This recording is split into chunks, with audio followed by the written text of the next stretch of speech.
Welcome. In this quick and easy tutorial, I'll be showing you how to add apps to Shopify. If you want to try Shopify, you can use the link in the description or pinned comment to get a free trial plus 3 months for only $1 per month. It's a great way to follow this tutorial and test Shopify without paying full price right away. Just click the link below and create your store from there. Alright, so first up, just go ahead over to the left panel, and here we have the app section. As you can see, by default, you should be able to see messaging and forms. Messaging right here is the default Shopify app for email and marketing. Okay, so if you want to add in some more apps, just click on apps. Now click on all recommended apps. And then when you go ahead and click on it, you'll be able to see again the recommended apps. But if you want to install more custom apps, just click on Shopify App Store right here at the very bottom. And then just wait for it to load.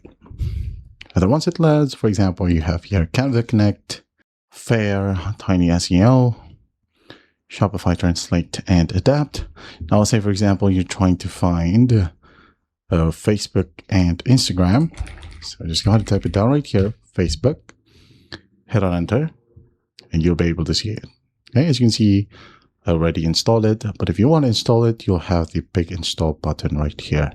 All right, you'll have Facebook Pixel and TikTok Pixel here as well, Infinite Facebook Feed, and some other options. Okay, and once everything is installed, you'll be able to see it right here in the left panel. It could be either apps or under sales channel.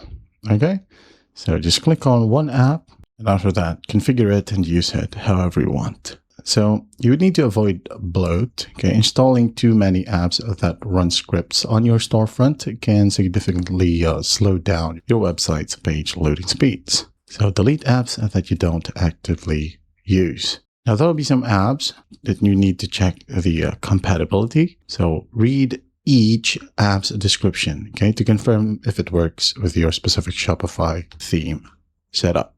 And there you have it. That is how you add apps to Shopify. I hope this video helps, and I'll see you in the next one.